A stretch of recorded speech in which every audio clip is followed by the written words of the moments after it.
Hello, both of you. Thank you for being here. Appreciate it. So, today we're going to talk about 6 strategies for success, creating momentum. And my name is Terri Peters. I am the founder and owner of Center for Innovative Coaching.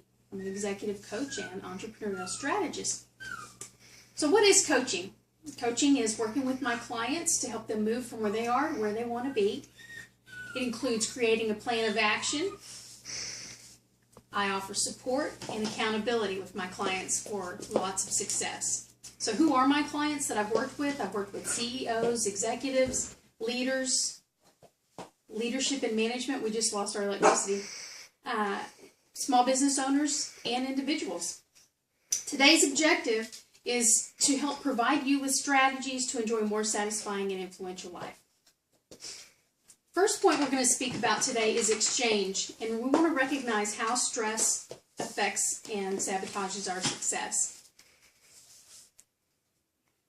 Recognizing how stress sabotages success in several ways, behavioral negative effects are that they interrupt our sleep, increase our dependence on smoking, chemical dependencies, any comfort habits that we have. Stress just draws us right to those bad habits that we may have created over our lives.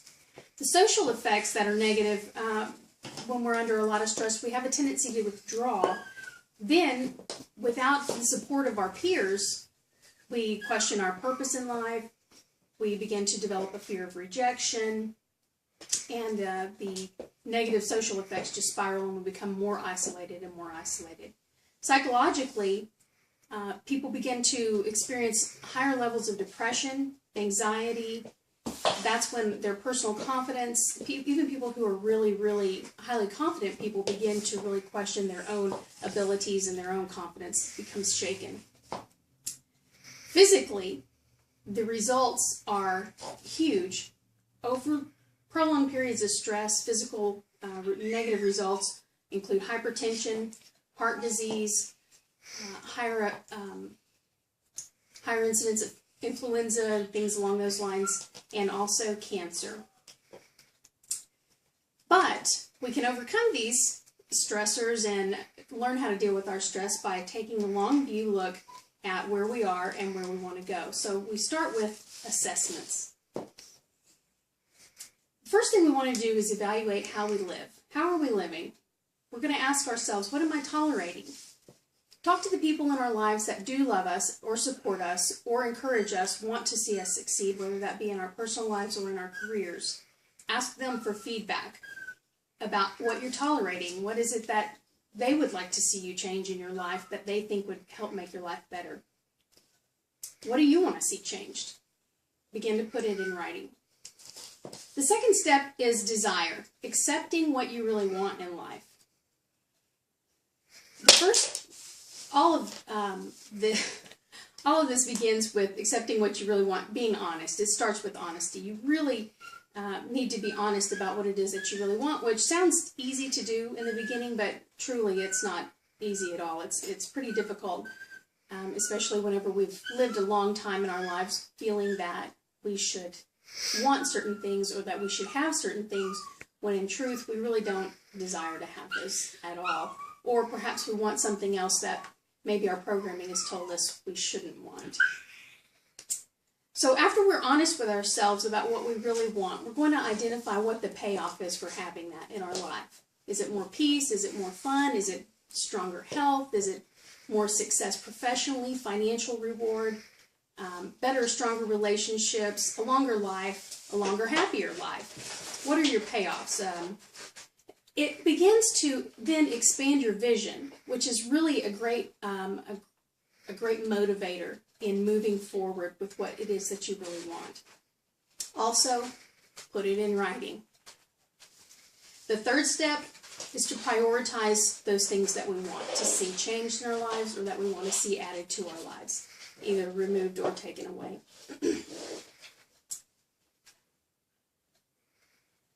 Creating momentum. When we prioritize, we create momentum to get the ball rolling and to keep it rolling.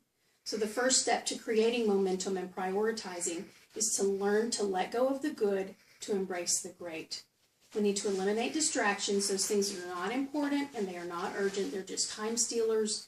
They distract us. There's someone else's emergencies. There's someone else's issue. Or their bad habits are typically the distractions that keep us from moving forward and creating momentum. Become comfortable with using the word no and only saying yes to the things that are really great. Most of my clients that I've worked with over the years and the people in my life, excuse me, are wonderful people. Everything they do contributes to the betterment of society.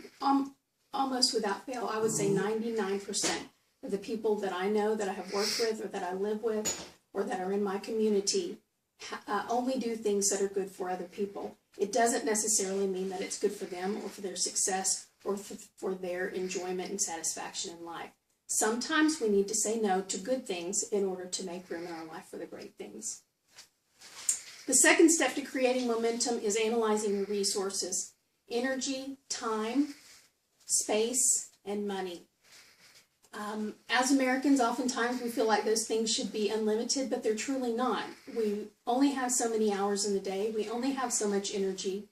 We can develop a lifestyle that creates more energy and more resourcefulness and stronger resilience. But at present, those things are just limited. And we need to be honest. Again, back to honesty. We need to be honest about what that is. Being realistic about what those priorities should be. There are some things that at the moment may not be your personal priority, but your life has them as a priority, such as paying a mortgage or insurance.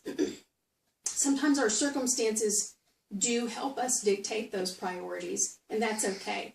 We're just going to work toward more and better and having more of those things that we want in the order that we want them in. Putting first things first. We want the most important things to be at the top of our list. The things that you really want more than anything else, we want to see that at the top of your list as much as possible. The next step is pursuit, creating a roadmap. The first step to creating a roadmap is recruiting other people to take along with you. Whether they are on your journey with you and part of your vision, they are certainly there for support, accountability, encouragement, fun along the way. The things that you want to really see and experience in your life, you need other people to do that. So begin to look around. If you don't have people in your life that you can count on for support, for honest feedback, who will hold you accountable, then find people in your life who do. Begin to make that one of your priorities to increase your level of life success. The second step to creating a roadmap to achieving your goals is to set SMART goals. We all know the acronyms: specific, measurable, achievable, realistic, and timely. We need to be specific about our goals. We need to have a way to measure them. We need to give ourselves a time frame. They need to be achievable and realistic. Are you really going to do this? I know I've set many goals in my life, even recently, where even in the beginning of thinking about making that change in my heart, I knew I probably really wasn't bought into it yet. So find ways to make your goals realistic, because success breeds success. And there's just, there's no better motivating factor than to achieve a little bit of success. It just helps us create that momentum to roll toward more success. The third step in creating a roadmap to achieving the success that we desire in our lives is to plan for detours. Nothing is ever going to go the way that we expect it to or that we ideally plan for it to. Still, we need to plan for it. We need to plan for the best, but we're not going to necessarily feel whenever we have a detour or we need to make an adjustment to our plan that we're on the wrong track. We just need to make some adjustments and get back on track. Finally, put it in writing. The final step to achieving higher success in our lives is committing to the process. Committing to the process is really just acting on our goals that you set. You have priorities. You know what you want in life. You know the goals have given you a roadmap for how you want to accomplish that. So on day one, take the first step. During that day, note your progress. Success breeds momentum. On day 2, take the second step. Note your progress, because success breeds momentum. If you get off track, and at some point, whether it be day 2 or day 22, you will get back on track if you get lost. Note your progress. Success breeds momentum. Day 3, take another step, and so on.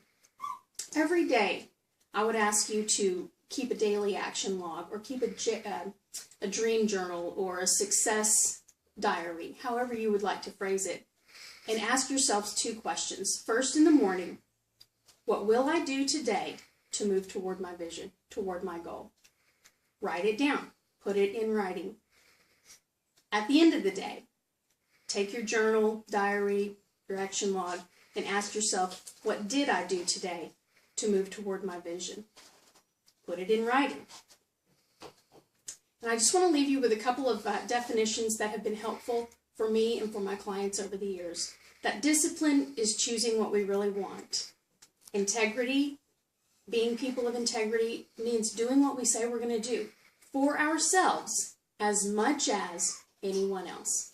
If we're not going to lie to our children, let's not lie to ourselves. If we're not going to break a promise to our spouse or to our best friend or to our pastor, let's not break promises to ourselves. And finally, joy.